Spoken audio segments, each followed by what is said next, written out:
Кыргыз Республикасынын куралдуу күчтөрүнүн катарында эң эле ардактуу жана барктуу Атайын даярлыктагы кызматтардын катарында Илбирс Атайын багыттагы бригадасы турат. Аталган бригаданын кыска аралыкта басып өткөн жолу жана бардык тараптан өсүп өнүгүүсү буга далил.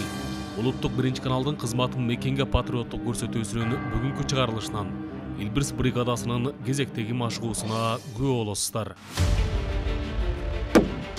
Илбирс бригадасынын окуу машыгуу таласындабыз.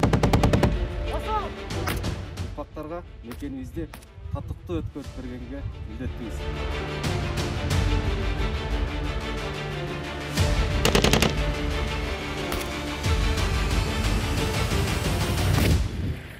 Кыргыз Республикасынын куралдуу күчтөрүнүн коргоо министрлигине караштуу Илбирс Атайын багыттагы бригадасы 2007-жылы түзүлүп, өзүнүн 18 жылдык тарыхында көптөгөн эл аралык жана ички машыгууларга катышып, андан сырткары аймактык бүтүндүгүбүздү сактоодо өз кызматын так аткарып келет. Күжүрмен буйруктук душман мамлекеттик чек араны бузуп, Капчыгай Ортото багытында чабуулга өтүүдө. Биздин күч атууда турган өздүк курам душмандын мийизин кайтарууда. Биздин тапшырма ар дайым жайгашкан аймак, аты жок бийиктик, чоң тала жана 1 саатта күжүрмен тапшырма аткаруу аймактарына чыгып, мамлекеттик чек аранын мурунку абалына келтирүү. Эркин тур. Күжүрмен тапшырма аткарууга убакыт 10 минутта. Менин орун басарым майор Төрөбеков.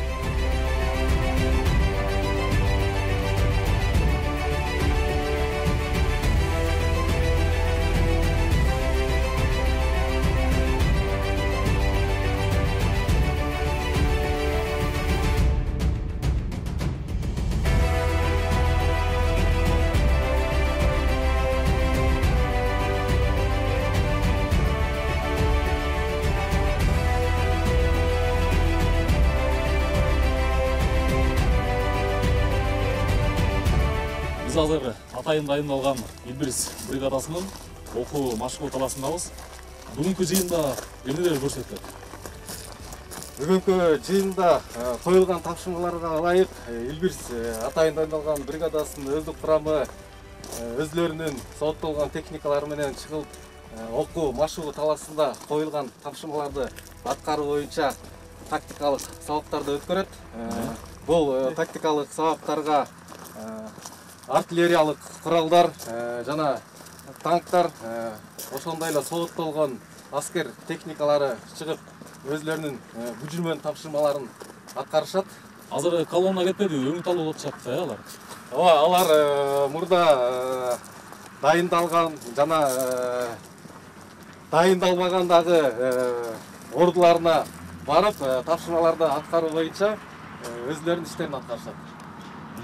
Кайсыл курал жарактар, техникалар чыкты? Бул жерден бүгүнкү биз Атайын отрядтарга жана ошондой эле бөлүкчөлөрдү алып чыктык. Ошол бөлүкчөлөргө жана отрядтардын тапшырмасын аткарууга ылайыкталган артиллериялык куралдарды, сооттолгон техникаларды жана танкаларды алып чыктык.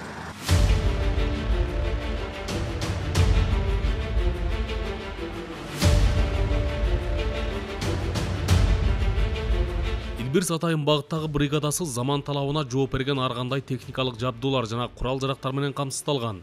Алардын карамагында согуш талаасынын кудайы деп саналган оор артиллериялык курал-жабдыктардан тарта, майданда душманга карай түз кирип ок ата турган сооттолгон транспорт каражаттары, жогорку ылдамдыктагы аскер техникалары, автоунаалар жана жол тандабыстар бар. Мындан тышкары алардын ок атуу жабдыктарына снайпердик винтовкалар, гранатометтор, снаряддар жана ошондой эле пулеметтор кирет.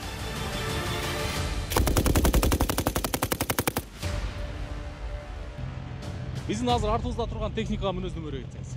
Биздин артыбызда турган техника бул жөө аскерлеринин күжүрмен унаасы болуп эсептелинет. Күжүрмен уна согуш таласына душмандарда согуш таласына өздүк курамды жеткирүүгө жана душмандын күжүрмен жана брондолгон техникаларын жок кылууга арналган. Салмагы 14 тонна, мунун куралдануусу 28А2 куралы менен куралданган, ылдамдыгы саатына 65 км, суда сүзүүсү саатына 7 км ылдамдыкта сүзөт.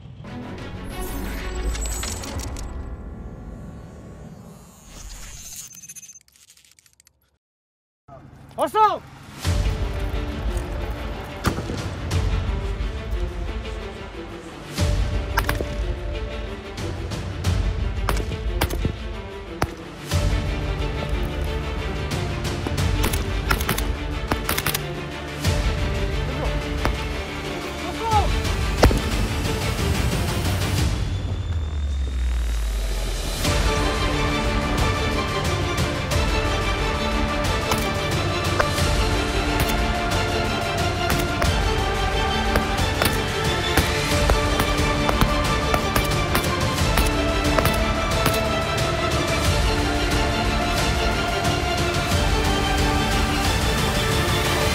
Ошол!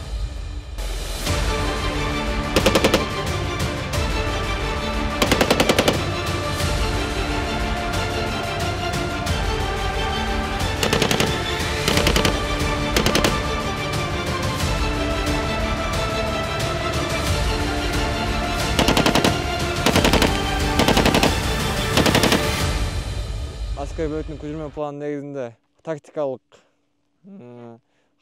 машыгуу болуп атат.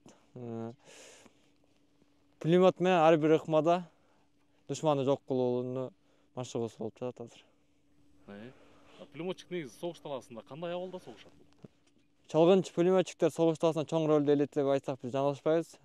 Согуш талаасында пулеметчиктер душмандын жөө жүрүүчү аскерлерин жана оор сооттолгон техникаларын жок кылат. Атайын дайындалган Илбирс бригадасы түзүлгөн күндөн баштап Кыргыз Республикасынын өзгөчө түштүк жергесинде жогору турган командачылык тарабынан коюлган тапшырмаларды өз деңгээлинде аткарып келүүдө. Түзүлгөнүнө аз болгонуна карабай, аскер бөлүктү жетектеген командирлердин, аскер башчылардын көчүрмөн тажрыйбасынын аркасында өздүк курам күн сайын өзлөрүнө керектүү тактикалык машыгууларды кабыл алып, эл аралык машыгууларда жана өлкө ичинде өткөн машыгууларда өзлөрүнүн жогорку деңгээлдерин көрсөтүп келүүдө. Бизден бул жакта кызмат кылган аскер кызматчылары негизинен тандалып алынат. Ал тандалган аскер кызматчылары көчүрмөн даярдыкта, аба десанттык машыгууларында өзлөрүнүн жетишкендиктерин, мыктылыктарын көрсөтүп биле алган болсо, ал ушул аскер бөлүктүн татыктуу аскер кызматчысы катары кызматын өтөйт. Ошондой эле аскер бөлүктө дагы бир өзгөчөлүк бар. Бул жыл сайын жашыл берет аскердик сынагына тапшыруу. Өзүнө моралдык, психологиялык жактан көчүрмөн даярдыгы мыкты деген, физикалык даярдыгы мыкты деген аскер кызматчылары гана теориялык жана практикалык даярдыктардан өтүп, акырында жашыл береттин ээси боло алышат.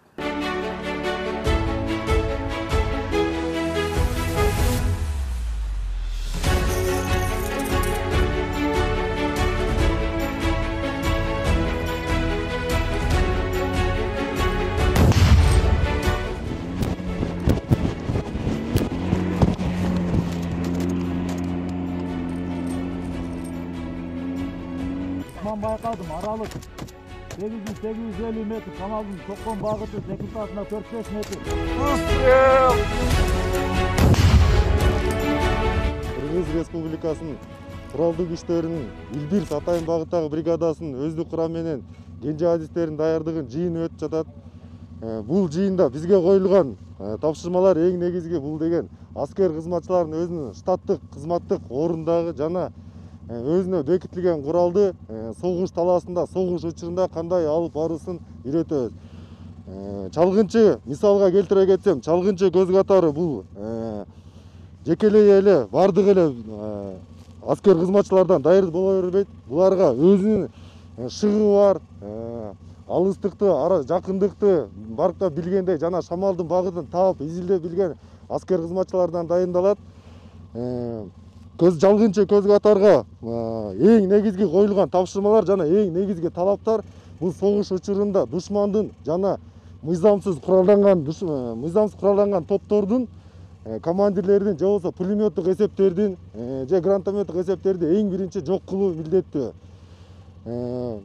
Барыңыздар билгендей эле азыркы чалгынчы көз катар өзүнүн коюлган тапшырманы аткаруудагы көргөзүүдө бул жаңы берилген курал, жаңы берилген өзүнө бекитилген курал душмандын жеңил брондолгон унасын жана ошондой эле пулеметтик жана чоң гранатометтик эсептерди жок кылуудагы көргөзүлүүдө.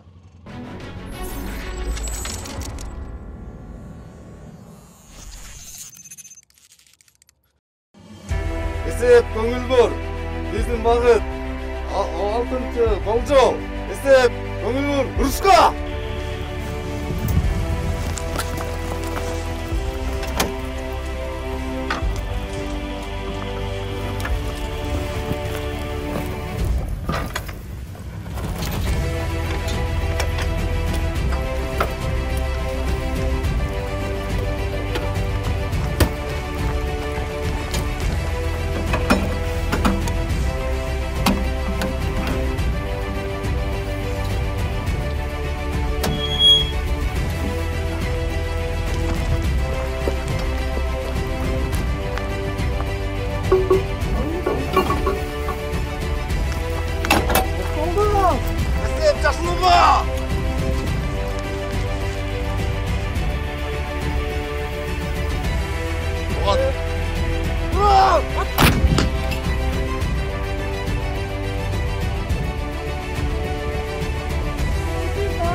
Өзүңүздөр көргөндөй эле азыр биз аралаш артаяк батареясынын өздүк курамы менен БС-3 танкка каршы куралы менен күжүрмөн даярдоо сабактарын өткөзөбүз. Бул БС-3 танкка каршы куралы душмандын жөө аскерден ошондой эле сооттолгон техникаларын жана танкаларын жок кылууга арналган. БС-3 жакын аралыкта түз атуусу 1200 метр, алыскы аралык атуусу 21360 метрге чейин атат. Калибр 100, эсептин саны 6. Бул БС-3 куралын чачуу жана жыйноо нормативи 3 минут.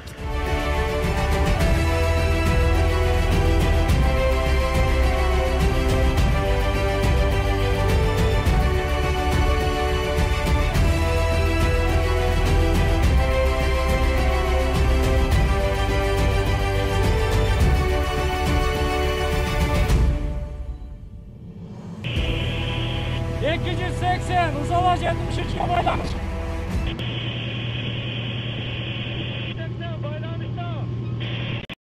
Bolcol 3, Ongoç 100, düşmandan gücürmen teknikaların jok kıl.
T-72 күжүрмөн унасы, күжүрмөн уна менен өздүк курам менен ок атуу сабактары өтүлүп атат.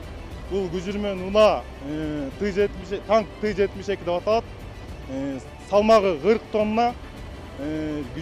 Душмандын Кайсы күчтөрдүн жоготууга багытталган? Душмандын оор сооттолгон жөө аскерлерин сооттолгон жана дотторун жок кылууга предназначены негизи 9000 метрге чейин алыстыкка атса болот. 125 миллиметрлик снаряддар менен атат. Андан тышкары дагы ПКТ орнотулган. Пулемет Калашникова танковый деп аталат. 762 миллиметрлик пулемет. Андан тышкары душмандын жапыс учкан учактарына дагы каршы пулемет бар. Никитин, Соколов, Волков танковый деп аталат. 12,7 миллиметровый. Чогуу ошо танка менен жүрөт. Андан тышкары өзүнүн мүнөздөмөсү боюнча 40 снаряд батат. 2000 ПКТга ок салынат. 12,7 миллиметрдан 300 ок салынат. Өзүнүн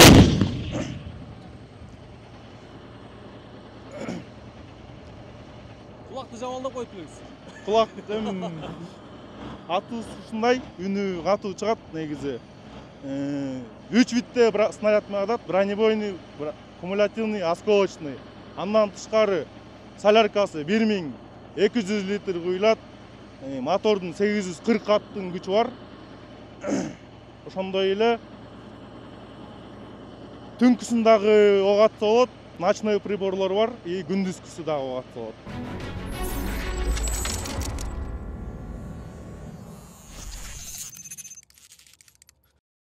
Аскер бөлүктө кызмат кылган ар бир аскер кызматчысы өзүнө коюлган тапшырмаларды жогорку деңгээлде аткарат деп ишенебиз. Себеп дегенде ар бир аскер кызматчысынын сезиминде мекенге болгон ыйык сүйүү бар.